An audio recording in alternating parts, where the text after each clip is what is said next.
Hola a todos. Bienvenidos a nuestro vídeo, donde vamos a analizar el último discurso del presidente Javier Milei y sus puntos clave sobre el superávit fiscal, la inflación y la situación económica en Argentina. Prepárense para un análisis detallado de las opiniones de expertos y las perspectivas del gobierno sobre cómo enfrentar los desafíos económicos. No se lo pierdan. Para el presidente Javier Milei, el superávit fiscal no es solo una herramienta de política económica, es el único punto de partida para acabar definitivamente con el infierno inflacionario. En contraste, el déficit fiscal se observó en 113 de los últimos 123 años. Durante su discurso, Milei señaló que en la gestión anterior se alcanzaron 5 puntos del PIB en el Tesoro y otros 10 puntos en el BCRA. El enfoque estuvo puesto en la herencia recibida. Finalmente, el presidente emitió una cadena nacional para celebrar un superávit financiero del 0,2% del PIB durante el primer trimestre del año. En marzo, la acumulación fue de 276.638 millones de dólares. Para Milei, este es un hito que debe llenarnos de orgullo porque no se veía algo similar desde 2008, y dado el estrepitoso legado que tuvo que asumir. En este sentido, enfatizó lo que había mencionado en su primer discurso oficial, la herencia de un déficit consolidado de más de 15 puntos del PIB, considerando el déficit del Tesoro y el déficit del Banco Central. Ajustar 13 puntos de esos 15 en solo 3 meses de gobierno es simplemente un logro histórico a nivel mundial, destacó Milei, acompañado de su equipo económico. A raíz de ese mismo déficit, que Milei asegura estar solucionando de manera económicamente sostenible y moralmente deseable, durante la gestión de Alberto Fernández se generó un país quebrado y al borde de una hiperinflación, con una brecha cambiaria que oscilaba entre el 200% entre el dólar oficial y el dólar libre, y un exceso de emisión monetaria que recordaba la antesala del Rodrigazo, una de las peores crisis de nuestra historia. Además, se contabilizó una deuda no reconocida con importadores por más de 50.000 millones de dólares y otro pasivo en pesos equivalente a 90.000 millones de dólares. En este contexto, Milei también advirtió que el acuerdo con el Fondo Monetario Internacional, FMI, ya estaba caído. El último desembolso del FMI fue de 4.700 millones de dólares, con plazo hasta el 30 de abril. En cuanto a la inflación, que disminuyó del 25% en diciembre al 11% en marzo, motivo por el cual el ministro de Economía, Luis Caputo, comentó recientemente que está colapsando. Durante la primera semana de gobierno se movía a un ritmo del 1,2% diario. La velocidad diaria de los precios, medida por el presidente, indica una inflación corriendo al 7.600% anual, con un excedente monetario y un banco central quebrado, que podría haber llevado a la inflación al 15.000%. Por estas razones, el presidente hace referencia a la época del Rodrigazo y añade que recibió una destrucción del balance del BCRA peor que la inflación del 89 y con indicadores sociales peores que los de la crisis del 2001. En conclusión, Milei afirmó que nos enfrentábamos a la peor crisis de la historia de nuestro país.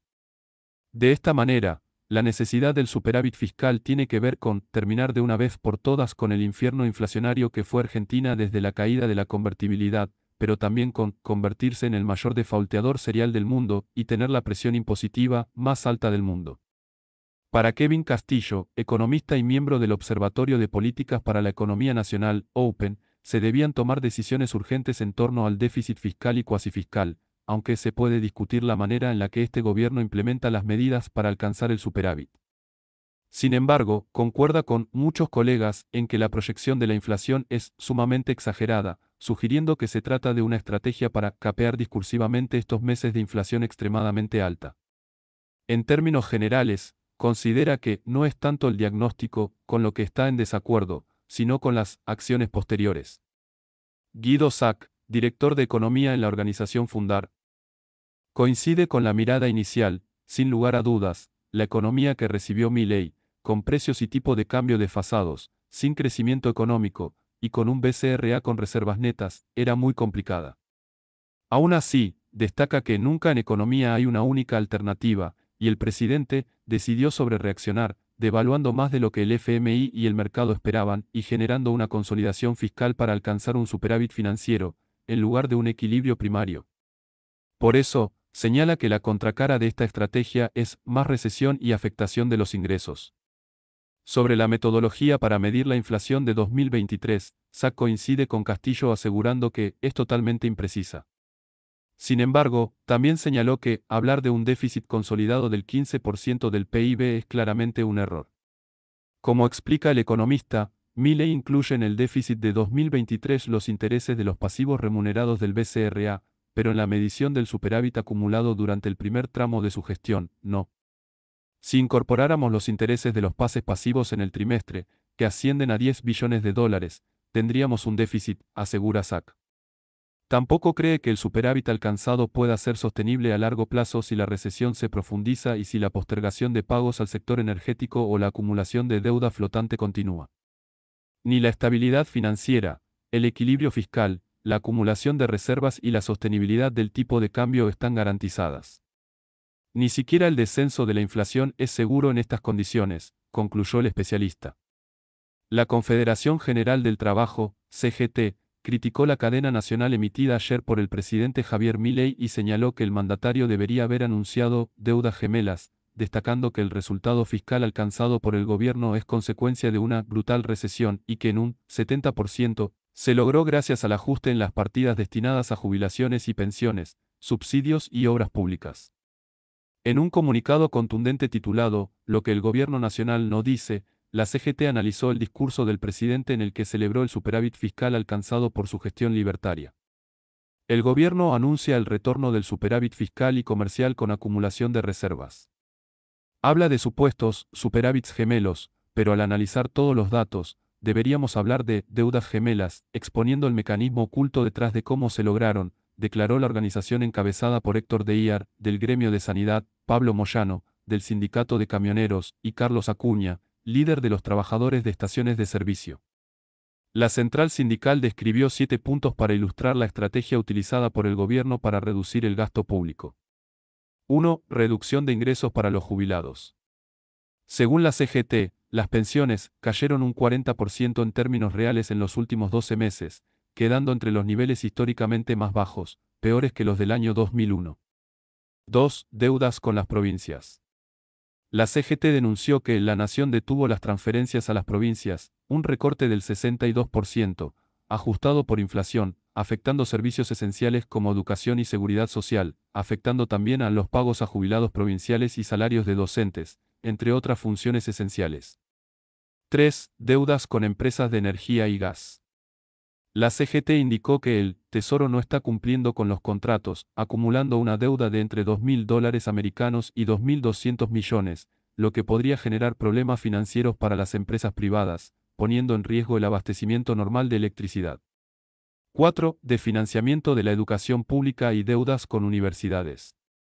En vísperas de una marcha universitaria, la CGT advirtió que el presupuesto educativo no se está actualizando, lo que afecta el funcionamiento normal de las universidades.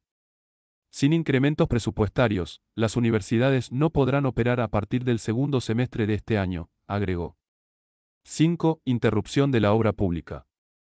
La CGT alertó que se están retrasando o discontinuando proyectos estratégicos, vitales para reducir el gasto en subsidios y la importación de energía. 6. El supuesto superávit comercial es consecuencia de la brutal recesión y el colapso de las importaciones, afirmaron los dirigentes gremiales. 7. Acumulación de reservas a través de la postergación de pagos de importaciones. Según la CGT, el Banco Central restringió el acceso a divisas para el pago de bienes importados. Si consideramos los pagos restringidos de servicios, unos 2.000 millones de dólares americanos, el aumento de la deuda comercial totaliza aproximadamente unos 8.800 millones de dólares americanos, señaló la CGT. El presidente Milei defendió la política económica de su gobierno, señalando que el superávit fiscal del primer trimestre, que alcanzó el 0,2% del PIB, fue un milagro económico y una hazaña lograda gracias a la motosierra, y no por una licuación del gasto público. El líder libertario destacó que el ajuste solo recae en aquellos que fueron beneficiados por el modelo empobrecedor del pasado. Milei señaló que lograron el superávit fiscal de manera económicamente sustentable y moralmente deseable, porque por primera vez en Argentina, no pagan justos por pecadores. La visión de la CGT es radicalmente diferente y afirmó que los recortes afectan áreas que impactan directamente en la población. El gasto primario de la Administración Pública Nacional cayó más del 35% interanual en términos reales. El 40% del recorte en el gasto se debe a la caída en jubilaciones y pensiones, un 15% menor gasto en subsidios energéticos y otro 15% por la paralización de la obra pública. Entre estos tres rubros se explica el 70% de la reducción del gasto primario, concluyó la CGT. La Confederación Sindical subrayó que continuará exigiendo al gobierno la implementación de un verdadero programa económico, que incorpore perspectivas de crecimiento e inversión productiva, para impulsar el mercado laboral y fortalecer el ahorro y el valor de las pymes, y que también regule la especulación financiera. El comunicado finaliza abogando por un modelo inclusivo de desarrollo, producción y trabajo que comience a reparar un tejido social debilitado por la pobreza que afecta a vastos sectores de nuestra comunidad, contribuyendo al bienestar de todos los argentinos. En resumen, la CGT y el gobierno están en polos opuestos en cuanto a la evaluación del superávit fiscal y su impacto en la sociedad. Mientras que el presidente Milei defiende las medidas tomadas por su gobierno como un logro significativo en el ámbito fiscal, la CGT plantea serias dudas sobre los costos sociales de estos ajustes y señala que los recortes están afectando sectores críticos como jubilaciones, educación y obras públicas. El debate entre estas dos perspectivas resalta las tensiones inherentes a la implementación de políticas económicas en medio de una situación económica complicada. A medida que el gobierno sigue avanzando con su agenda, será fundamental observar cómo maneja las críticas y si logra establecer un equilibrio entre la consolidación fiscal y la protección de los sectores más vulnerables. La conversación está lejos de terminar y será crucial mantenerse atentos para entender el verdadero impacto de estas políticas en el bienestar de la población argentina.